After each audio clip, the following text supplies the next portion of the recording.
भारतीय बाजार लगातार नीचे अपने ऑल टाइम हाई से जा रहा था और ये नेगेटिविटी कहीं ना कहीं भाजपा के लिए भी मुश्किल पैदा कर रही थी, क्योंकि जाहिर बात है मार्केट में गिरावट आएगी तो जो भी वर्तमान में सरकार है कहीं ना कहीं उसके खिलाफ एक लहर बनती हुई दिखाई देगी कि मार्केट नीचे जा रहा है। इसका मतलब भाजपा की कम सीटें आ रही है, तो इस चीज को कंट्रोल करने के लिए भाजपा के कुछ नेता निकल कर आए, जिसमें एस विजय शंकर, अमित शाह जैसे लोगों ने आकर कमेंट्री की कि 4 जून तक भारतीय बाजार ऑल टाइम हाई को ब्रेक करेगा।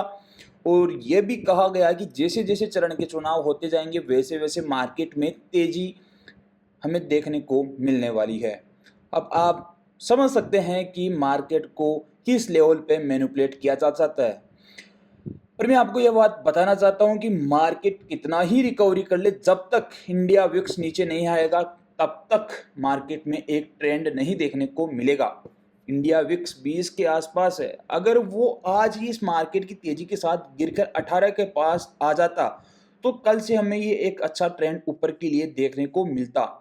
पर आपको कल मार्केट ऊपर भी जाता हुआ देखने को मिलेगा तो बड़े स्विंग मार्केट में बनते हुए नजर आएंगे। जब तक वोलेटिलिटी कंट्रोल नहीं होगी तब तक आपको मार्केट में वन साइडेड मूव नहीं देखने को मिलेगा।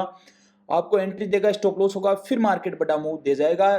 चाहे आप हम न्यूज़ देखने की कोशिश करें, लगातार सभी न्यूज़ प्लेटफॉर्म ने ये न्यूज़ कवर की है, लगातार विक्स बढ़ता हुआ नजर आ रहा है। इंडियन मार्केट में अनसर्टेनिटी बढ़ती हुई हमें देखने को मिल रही है। यहाँ पर आप देख पा रहे हैं कि stock market investor dislike uncertainty with the phase 4 of ongoing Lok Sabha election kicking off today.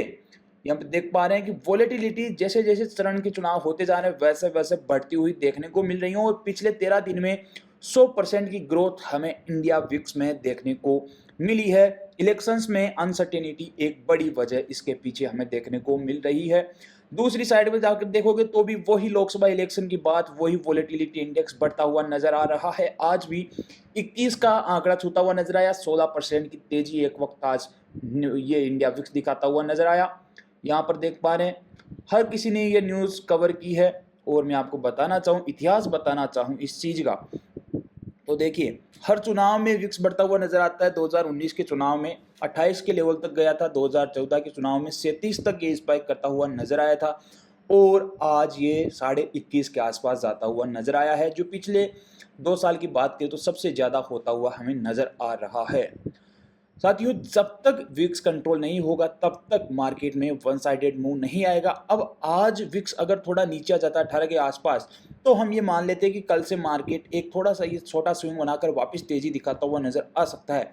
पर अगर कल तेजी भी दिखाएगा तो एक सेलिंग स्विंग बढ़ा देगा, फिर तेजी दिखाएगा, फिर सेलिंग स्विंग, फिर इस हिसाब से मार्केट अब थोड़ा ज़्यादा स्विंग बनाता हुआ नजर आएगा। तो इस जगह आपको बिल्कुल स्ट्रिक्ट तरीके से ट्रेड करना है, ट्रेड लेना है, क्योंकि वोलेटिलिटी जब भी बढ़ती है तो जो भी इंट्राडे प्लेयर होते हैं उनको कहीं ना कहीं बाहर निकालने की कोशिश की जाती है, उनके एसएल्स लगवाए जाते हैं और जो पोजिशनल रहता है वही मार्केट में इस वक्त टिक पाता है। तो थोड़ा कोशिश होकर आपको ट्रेड करना है। और मैं आपको बता रहा हूं 4 जून को अगर रिजल्ट में एनडीए की 365 से ज़्यादा सीटें आ गई अगर मोदी गवर्नमेंट की, तो आपको मार्केट में जबरदस्त तेजी देखने को मिलेगी। 365 से ज्यादा सीट, 365 से 415, 420 जितने भी मोदी जी बोले उतनी आ गई।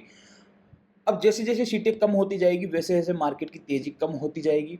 और अगर मात्र पिछली बार जितनी सीटें आती है तो मार्केट कहीं ना कहीं फ्लैट और गिरावट ही हमें दिखाता हुआ नजर आएगा। पर एक बड़ा आंकड़ा देखने को मिलेगा तो ही तेजी हमें देखने को मिलेगी। और अगर जो इंडिया गठबंधन बता रहे 100 से 150 सीटें, तो फिर मार्केट में एक बड़ा क्रेज हमें देखने को मिल सकता है। पर 200 से 220 सीट आती है तो भी अडानी जैसे स्टॉक्स में बड़ी पिटाई हमें होती हुई देखने को मिलेगी। साथ ही पीएसयू जो स्टॉक्स है वहां पर भी बड़ी गिरावट हमें देखने को मिलेगी। पर जो बैंकिंग स्टॉक है वो कहीं ना कहीं सस्टेन करते हुए नजर आएंगे। वीडियो पसंद आया लाइक शेयर जरूर कीजिएगा। ये मेरी पर्सनल राय थी, कोई फाइनेंशियल एडवाइस नहीं। धन्यवाद।